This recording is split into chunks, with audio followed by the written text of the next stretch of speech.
Hello అండి. నా పేరు డాక్టర్ కారెడ్డి శ్రీధర్ రెడ్డి. నేను general and laparoscopic surgeon and stapler స్పెషలిస్ట్‌ని. ఇవాళ మగవారి చర్మం యొక్క అంగం యొక్క చర్మం ఇష్యూస్ చాలా ఘోరంగా చూస్తున్నాము. నా ఓపీడీలో చూసుకుంటే గనక 30-40 పేషెంట్స్ కేవలం అంగం యొక్క చర్మం ఇష్యూస్ తోటి రావడం జరుగుతుంది.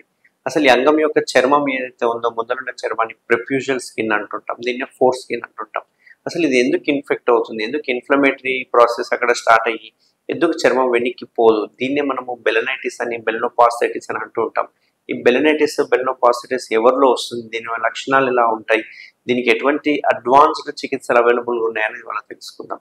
చాలామంది మగవారిలో ఎప్పుడైతే డయాబెటిక్కి గురవుతారో, షుగర్కి గురవుతారో ఫస్ట్ సిమ్టమ్ ఏమవుతుంది అంటే చాలామంది అనుకుంటారు నాకు దప్పిక అవుతుంది, లేకపోతే బక్కగా అయిపోతున్నా, లేకపోతే లావు అయిపోతున్నా, నాకు ఆటోమేటిక్‌గా చక్కెర వచ్చినట్టు అనిపిస్తుంది. నాకు ఆ సింప్టమ్స్ ఏం లేవు. కానీ అంగం ముందున్న చర్మం ఒక్కటే ఇబ్బంది పెడుతుందని చెప్తూ ఉంటారు.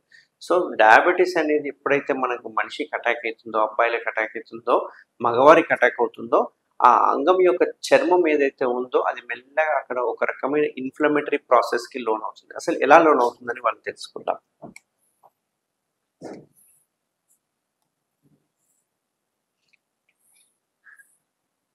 అంగాన్ని ఈ రకంగా చూసుకుంటే గనక అంగం ముందరున్న చర్మం ఫ్రీగా వెనక్కి ముందరికి వెళ్ళిపోతుంది. కిందున్న చర్మం మాత్రం ఇక్కడ అటాచ్ అవుతుంది. ఈ అటాచ్‌మెంట్ మనం ఫ్రెన్యులమ్ అని చెప్పి అంటుంటాం. ఇక్కడ మనకు స్మెగ్మా అని చెప్పేసి రిలీజ్ అవుతూ ఉంటుంది. ఇది మనం ఎప్పటికప్పుడు క్లీన్ చేసుకుంటూ ఉండాలి.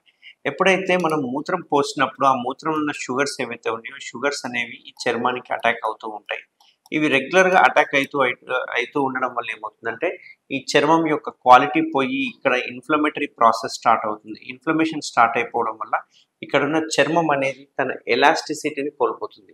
యూజువల్‌గా చూసుకుంటే గనక ఫోర్ స్కిన్ చర్మం ఏదైతే ఉందో అది చాలా ఎలాస్టిక్‌గా ఉంటుంది. మనం ఎంత సాగితే అంత సాగుతూ ఉంటుంది చర్మం అనేది.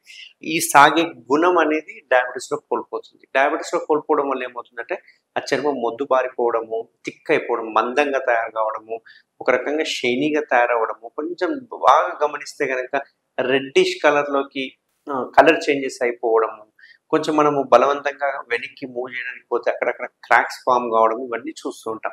దీన్నే మనం బెలనైటిస్ అంటుంటాం. ఈ బెలనైటిస్ ఓన్లీ చర్మానికి మాత్రమే ఉంటుంది. అంటే చర్మానికి ఇన్‌ఫ్లమేషన్ కావడం వల్ల చర్మం ఎలాస్టిసిటీ కోల్పోయి వెనక్కి రాకపోవడాన్ని బెలనైటిస్ అంటాం. అదే విధంగా ఏమవుతుందంటే ఇది మనం నెగ్లెక్ట్ చేయడం వల్ల ఈ మెల్లగా బెలనైటిస్ అనేది స్లోగా ఈ ముందరున్న హెడ్ భాగాన్ని అంటే దీన్నే మనము గ్లాండ్స్ అంటాము. ఈ గ్లాండ్స్ భాగానికి కూడా ఇన్‌ఫ్లమేటరీ ప్రాసెస్ స్టార్ట్ అవుతుంది. దీనివల్ల చర్మం అనేది ఇక్కడ అతుక్కోవడం స్టార్ట్ అవుతుంది. చాలామంది చూస్తుంటే గనక చర్మం వెనక్కి రాదు. ఇదంతా అతుక్కపోయి ఉంటుందన్నట్టు. దీన్నే బెలనోపాస్టైటిస్ అని చెప్పి అంటూ ఉంటాం. ఈ బెలనోపాస్టైటిస్ వచ్చిన వాళ్ళకి ఏందంటే చర్మం వెనక్కే పోదు. మొత్తం అడెషన్స్ అంటే అతుకులు ఫార్మ్ అయిపోతుంటాయి. వాళ్ళలో తెల్లటి జిగురు లాంటి పదార్థం చాలా ఘోరంగా ఎక్కువ క్వాంటిటీలో వస్తూ ఉంటుంది.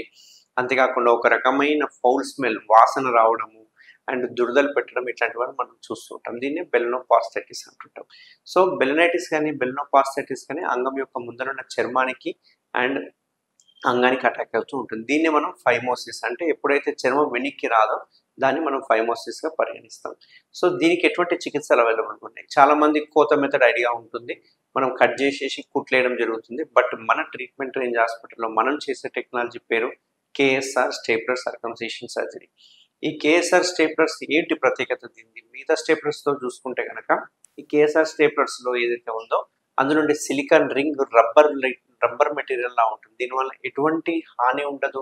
ఆ పిన్స్ అనేవి డైరెక్ట్ చర్మానికి అటాక్ గాకుండా మధ్యలో ఒక సిలికాన్ రబ్బర్ ఉంటుంది. దీనివల్ల ఏందంటే పిన్స్ అనేవి డైరెక్ట్ టచ్చే కావు. మన చర్మానికి టచ్ గాకుండా మధ్యన అడ్డుగోడలాగా ఉంటుందన్నట్టు. సో, ఒక్కసారి సిలికాన్ రింగ్ పడిపోయిందంటే ఆటోమేటిక్‌గా పిన్స్ అన్నీ పడిపోతూ ఉంటాయన్నట్టు. ఇది అడ్వాంటేజ్. అంతేకాకుండా కేఎస్ఆర్ స్టేప్లర్‌లో 5 నిమిషాల్లో సర్జరీ చేయడం జరుగుతుంది. 5 మినిట్స్‌లో సర్జరీ చేసి వితిన్ 30 మినిట్స్‌లో మనం డిశ్చార్జ్ చేయడం జరుగుతుంది. కేఎస్ఆర్ స్టేప్లర్‌లో అడ్వాంటేజ్ ఏంటి అంటే ఎటువంటి బ్లీడింగ్ ఉండదు. ప్రిసైజ్ ఉంటుంది. ఎంత స్కిన్ కట్ చేయాలనేది అదే మెషిన్ సెలెక్ట్ చేస్తుంది. ప్రిసైజ్‌గా ఉంటుంది. సో, ఎక్కువ తక్కువ అనేది ఉండదు. ఇక్కడ క్వెషన్ అనేది రైజ్ అవ్వదు. అంతేకాకుండా ఇందులో అన్ని రకాల సైజెస్ మనకు ట్రీట్మెంట్ రేంజ్‌లో అవైలబుల్‌గా ఉన్నాయి. అంటే అన్ని రకాల సైజులు అంటే పుట్టినప్పటి నుంచి 90 ఏళ్ల ముసలోళ్ళ వరకి అన్ని ఏజ్ గ్రూప్ వాళ్ళకి కావాల్సిన పెన్నిస్ యొక్క సైజెస్‌ని బట్టి మనకి మెజరింగ్ స్కేల్ ఉంటుంది. ఆ మెజరింగ్ స్కేల్‌ని బట్టి మనం సెలెక్ట్ చేస్తూ ఉంటాం అన్నట్టు. సో, ఈ కేఎస్ఆర్ స్టేప్లర్ సర్కంసిషన్ సర్జరీ అనేది 5 మినిట్స్‌లో చేసి వితిన్ హాఫ్ అన్ అవర్‌లో డిశ్చార్జ్ చేయడం జరుగుతుంది. సో ఎవరికైనా గనక షుగర్ వలన ఈ లక్షణాలు ఉంటే గనక అది తప్పకుండా బెలనైటిస్ ఆర్ బెల్నోపాస్టైటిస్‌గా మనం కన్ఫర్మ్ చేసుకోవాలి. ఇటువంటి వాటికి ఎటువంటి మందుల వలన పెద్ద ఉపయోగం ఉండదు. మందుల వలన మళ్ళీ మళ్ళీ వచ్చే అవకాశాలు ఉంటాయి. ఇది ఒక సెల్ఫ్ లిమిటింగ్ డిసీజ్. మనం మందులు వాడినా వాడకపోయినా కొన్ని రోజుల తర్వాత ఇది రికవరీ అవుతుంది. కానీ రికవరీ అయినప్పుడల్లా ఏమవుతుందంటే చర్మం ఎంత వెడల్పు ఉన్నదో మెల్లమెల్లగా దగ్గరికి రావడం గమనిస్తూ ఉంటాం మనం. ఎవ్రీ 6 మంత్స్‌కి ఒకసారి అటాక్ వస్తూనే ఉంటుంది. సో దీనికి పర్మనెంట్ సొల్యూషన్ ఏంటి అంటే ఆ ముందరున్న చర్మాన్ని తీసేయాలి. దీన్ని కేఎస్ఆర్ స్టేపుల్ సర్కంసిషన్ సర్జరీ అంటారు. అంటే చర్మం ఈడి వరకు తీసేసేస్తాం. ఇట్లా తీయడం వల్ల ఏంటంటే ఇది ఎలాస్టిక్‌గా ఉంటుంది కాబట్టి మనకు పిన్స్ అనేవి ఏవైతే ఉన్నాయో ఆ పిన్స్ అనేవి ఇక్కడ కనిపిస్తాయి అన్నట్టు. ఆ పిన్స్ అనేవి ఇక్కడ కనిపిస్తాయి. సో మళ్ళీ కొంచెం మొత్తం అంతా హీల్ అయిపోయిన తర్వాత కొంచెం వరకు కవర్ అవుతుంది. గ్లాండ్స్ అంటే ఈ ముందరున్న హెడ్ భాగాన్ని కొంచెం వరకు కవర్ అవుతుంది. ఎప్పుడైతే అంగం వెడల్పు అవుతుందో అంటే పెద్దగా అవుతుందో, గట్టిపడుతుందో, ఎరెక్షన్స్ అవుతున్నాయో అప్పుడు ముందలకి వెళ్ళిపోతుంది. ఈ చర్మం అనేది వెనక్కి అవుతుంది. దీనివల్ల మంచి అడ్వాంటేజ్ ఉంటుంది అన్నట్టు. ఎందుకంటే కాస్మెటిక్‌గా చూసుకుంటే 100కి 100% కాస్మెటిక్ రిజల్ట్స్ అనేవి కేఎస్ఆర్ స్టేప్లర్‌లో పాసిబుల్ అవుతుంది. అదే ఓపెన్ టెక్నాలజీ కానీ లేజర్‌లో కానీ పాసిబుల్ అవ్వదు. ఎవరికైనా ఈ బెలనైటిస్ కానీ బెల్నోపాస్టైటిస్ లక్షణాలు ఉంటే తప్పకుండా ట్రీట్మెంట్ రేంజ్ హాస్పిటల్‌లో అవైలబుల్ ఉంటారు.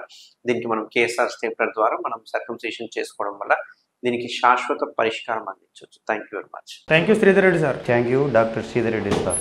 Thank you Sridhar Reddy sir. Thank you Sridhar Reddy sir. Thank you Sridhar Reddy sir. Thank you Sridhar Reddy sir. Thank you Sridhar Reddy sir. Thank you Sridhar Reddy sir. Thank you Sridhar Reddy sir. Thank you Sridhar Reddy sir.